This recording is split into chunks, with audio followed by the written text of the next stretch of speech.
Blast off. All right, Ben Parker of CardinalSports.com here with Stanford wide receiver CJ Williams. So first of all, just talk about what has it been like being at Stanford so far? Yeah. Well, appreciate you, Mr. Parker, for having me. It's been real good. All the Stanford fans, I think the direction of the program is going in a really good direction. I'm very, very happy to be here with the teammates that I'm around. Really, really good, genuine guys. Great academics, obviously. That's what Stanford is. But the football itself has just been great. So as a whole, I couldn't be happier. My dream school, the place I always wanted to be at. So I'm happy I'm here, for sure. Yeah, and talk about, too, just kind of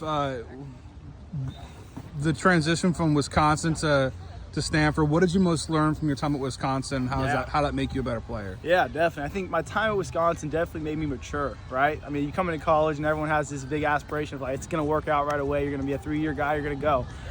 For me at Wisconsin, reality hit me. I got into the Big Ten and I realized that DBs are bigger than they are in the Pac-12 or maybe the ACC, so I needed to put on some weight. I got it to over 200 pounds, got bigger, faster, stronger, and that was something that was always on the back of my mind. I feel like in high school I was always big, fast, and strong, but I was really skilled wide receiver. I ran routes at a high level.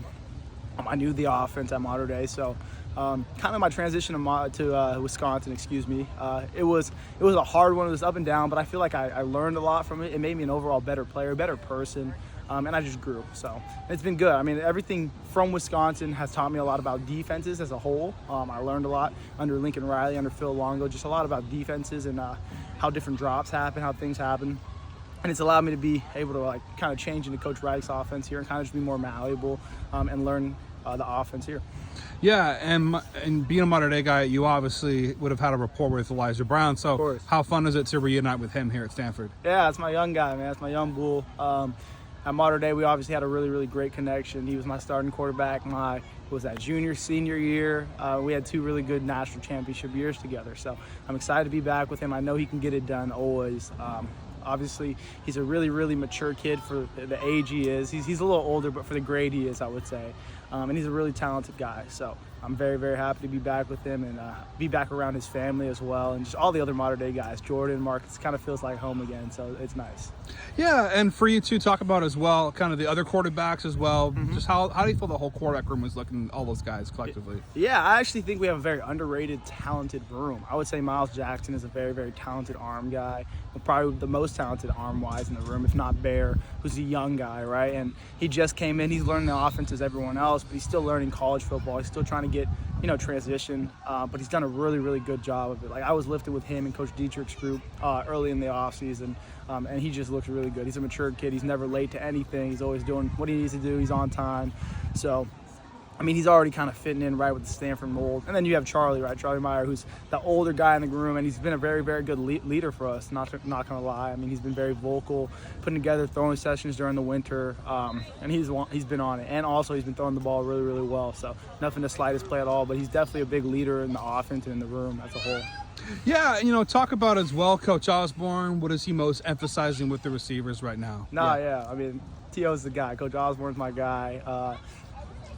A lot of skill-based stuff right now, right? Working technique, because we're all really, really good receivers, right? From Jordan, from Caden, guys that came in, TV, guys that were already here. We're really, really skilled football players. We know the game. A lot of us, have a lot of experience within the game, but we're just working little technique things that can get us better. And that was my biggest jump here. Was we sat down. He's like, how can I get you better as a receiver? I've been around, Chip Kelly. I've been around this receiver, that receiver. Obviously, he coached Ellick into the NFL this year, so he can just make guys better.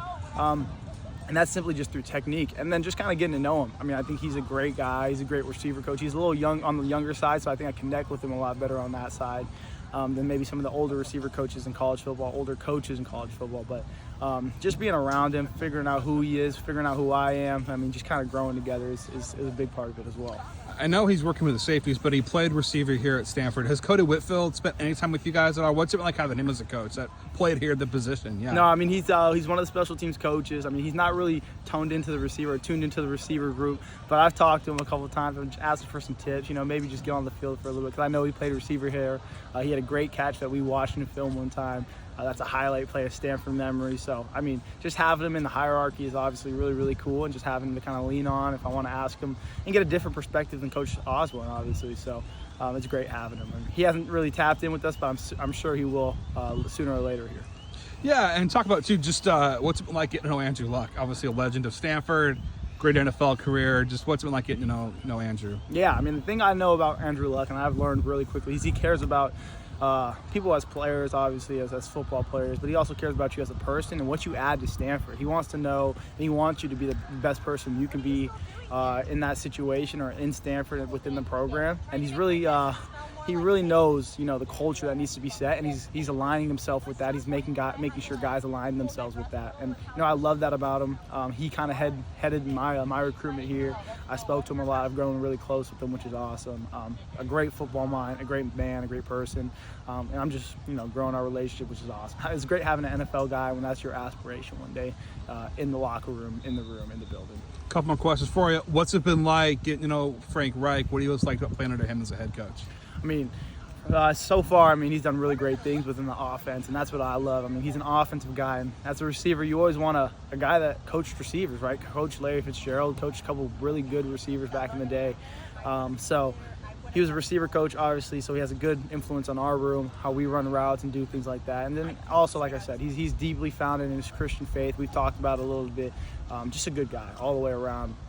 He's strong in the way that he feels about what Stanford should be and where we should be at. And that means a lot. When you have someone that comes in here who's maybe didn't graduate from the school, who didn't go to the school specifically, similar to myself, who didn't go here for a long time, who maybe has a degree from somewhere else, it's good to know that, they're bought in and they want to be there and they want to see the program grow and the young men within the program grow as well. Sweet. Final question for you. Just talk about the secondary you've gone up against.